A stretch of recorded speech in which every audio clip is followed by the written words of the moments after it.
Good morning বন্ধুরা, welcome to my channel. আমি সোমা নতুন একটি ব্লগ নিয়ে চলে এসেছি। কেমন আছো তোমরা সবাই? আশা করি নিশ্চয়ই সবাই খুব ভালো আছো, আর আমরাও কিন্তু বেশ ভালো আছি। তো দেখো, আমার গাছে এখন প্রত্যেক দিন সন্ধেবেলা অনেকগুলো করে বেলফুল ফুটছে। তো অনেকগুলো মানে ওই 8-10টা মতো করে আর কি প্রত্যেক দিন ফুটছে। তো সন্ধেবেলা সাদা ফুল তো সন্ধেবেলা ফোটে, তো সেটাই সন্ধেবেলা ফুটে পুরো একদম উঠোনটা পুরো গন্ধে ম করছে। কি দারুণ যে লাগছে সে আর বলে বোঝানোর মতো না। তো সকালবেলা উঠে ওদেরকে একটুখানি দেখে কাজকর্ম শুরু করি। আর এই যে দেখো, দানা পুঁতেছিলাম, কুমড়োর দানা গাছ বেরিয়েছে, উচ্ছের দানার গাছ বেরিয়েছে, কিন্তু এত গরমে না উচ্ছে ফুলও ধরেছিল গাছে, ফুলগুলো না শুকিয়ে যাচ্ছে। তো যাই হোক, আর এদিকে দেখো পেঁপের দানা পুঁতেছিলাম, পেঁপে গাছ, উচ্ছে গাছ, কুমড়ো গাছ সব বেরিয়েছে। নিজে হাতে বীজ পুঁতে গাছ বেরালে তার যে কি আনন্দ, সেটা হয়তো ভাষায় প্রকাশ করার মতো না। তো চলো, এখন বাসি কাজকর্ম সেরে রান্নাও কমপ্লিট করে নিয়েছি। দেখো এদিকে ভাত হয়ে গেছে, দেখো পটল ভাজি, পটল কষা হবে। আর এখানে দেখো কলমি শাকের চচ্চড়ি করেছি। কলমি শাক ভাজার থেকে না চচ্চড়ি যদি করা যায় বেগুন দিয়ে আলু দিয়ে দেখো করেছি, একদম অসাধারণ লাগে, ফাটাফাটি লাগে খেতে। চলো পটল কষাটা করে নিয়ে দেখাচ্ছি। তো বন্ধুরা দেখো, আমার পটল কষা পুরো ডান হয়ে গেছে, একদম পুরো রেডি হয়ে গেছে। কালারটা কি দারুণ এসছে দেখো, একদম কষা কষা করেছি, কারণ আমাদের ঘরে ঝোল কেউ খেতে চায় না, এই জন্য কষা কষা করেছি। আর এখন দেখো ঘর পোছা, বাসন মাজা, যা যা কাজ আছে সমস্ত করে নিয়ে স্নান করে ঠাকুরের বাসন মাজতে বসে গেছি, কারণ আজকে অনেকটা টাইম লাগবে পুজো করতে। তো এই মানে আমাদের যে ওষুধ ছিল তারপরে আর কি মাকে পরিষ্কার করা হয়নি, আজকেই পরিষ্কার করব, করে নতুন জামা কাপড়গুলো যে পয়লা বৈশাখে কিনেছিলাম সেগুলো পাতবো। তো সমস্ত কিছু নামিয়ে নিয়েছি, এখন দেখো নামিয়ে ঝেড়ে পুছে নিয়েছি ভালো করে। আর এদিকে দেখো অনেক ঠাকুরের বাসন ঠাসন সমস্ত কিছু মেজে টেজে নিয়েছি। আর ঠাকুরের যা যা জামা কাপড় ছিল সেগুলো এখন কেচেও মেলে দিয়েছি। দেখো তো বন্ধুরা দেখো, ঠাকুরের সমস্ত কিছু নামিয়ে নিয়েছি। নামিয়ে এই যে এই চাদরটা সেদিন কেনা হয়েছিল পয়লা বৈশাখে পাতবো বলে, তখন তো আর পাতা হয়নি, আমাদের ওষুধ ছিল। তো আজকে সমস্ত কিছু নামিয়ে এখন এই কাছাকাছি করছি, কেচে মেলাও হয়ে গেছে, বাসন মাজা জল ঢাল তুলে এনেছি। এখন চলো সাজিয়ে গুছিয়ে তারপর দেখাচ্ছি তোমাদের। আর কি রোদ্দুর বাইরে, বাবা তাকানো যাচ্ছে না, দেখছো? চলো মাকে বসিয়ে নিই, তারপর দেখাচ্ছি। আরো সবার কিনেছি, এই যে এখানে পাতারও একটা কিনেছি, এই গোলাপি একই রকম। চাদর পাতা হয়ে গেছে, এখানটাও গোলাপি, এটাও গোলাপি। আর ওপরের এইখানটা পাতবো, এখানটা আর গোলাপি মানে গোলাপি অন্য ছাপা, এই ছাপাটা একই হয়নি। আর দেখো গোপালের জামা অরেঞ্জ কালার, গোপালেরটা গোলাপি পাইনি। গোপালের চাদরও এই যে সিংহাসনে পেতেছি অরেঞ্জ কালার, ক্রুশের কাজ করা, এগুলো সুতির আর কি, কটনের সব। গোপালে যাতে গরম না লাগে ওই জন্য কটনের। এই যে নতুন জামা পরেছে গোপাল, দেখো দেখতে পাচ্ছ? তো কেমন লাগছে আমার গোপালকে নতুন জামা পরে, তোমরা কিন্তু অবশ্যই কমেন্ট করে জানিও বন্ধুরা। গরমের মধ্যে কিছু তো পরাতে ইচ্ছে করছে না, ওই একটু হাড় পড়ুক। আর বাসিটা দেব,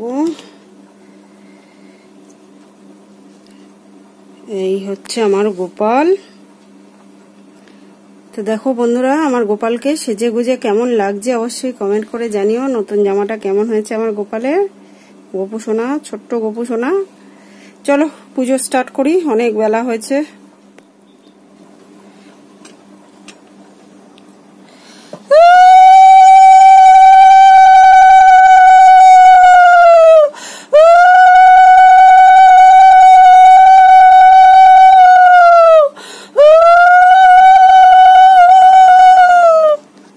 তো দেখো মায়ের ঘট পাতা হয়ে গেছে, আর এখন চলো এবার ফুল দিয়ে সবাইকে সাজিয়ে পুজো স্টার্ট করা যাক।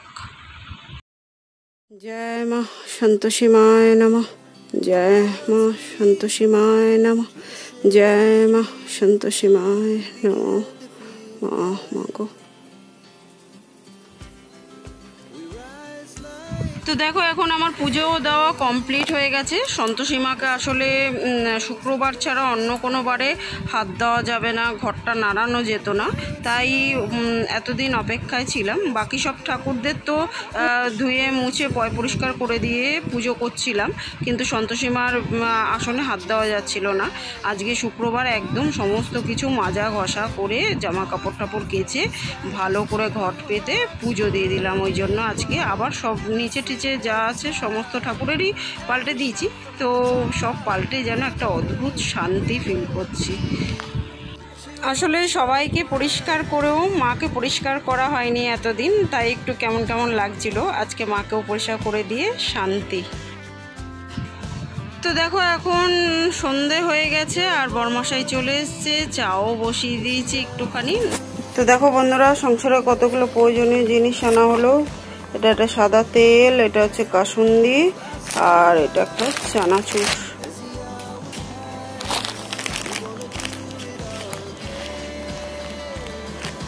আর আজকে যেহেতু নিরামিষ, তাই বরমশাই বলল মুড়ি খাওয়ার জন্য একটুখানি ক্যাপসিকামের বড়া করতে। তো সেটাই এখন করে নিচ্ছি। ক্যাপসিকামের বড়া দিয়ে একটু মুড়ি ঠুড়ি খাবে, কারণ শুক্রবার চানাচুর বা টক কিছু বা বাইরের কিছু খাওয়া যায় না। তো চলো বন্ধুরা, আজকের মতো এই পর্যন্তই। কালকে আবার দেখা হবে নতুন একটা দিনের সঙ্গে, নতুন একটা ব্লগ নিয়ে। ততক্ষণের জন্য সবাই কিন্তু খুব খুব খুব ভালো থেকো, সুস্থ থেকো।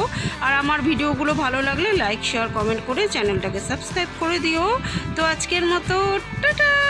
এত গরমে সকাল থেকে রাত পর্যন্ত একটু বুদ্ধি খাটিয়ে সংসারের সমস্ত কাজগুলো কিন্তু এভাবেই গুছিয়ে করি আমি বন্ধুরা।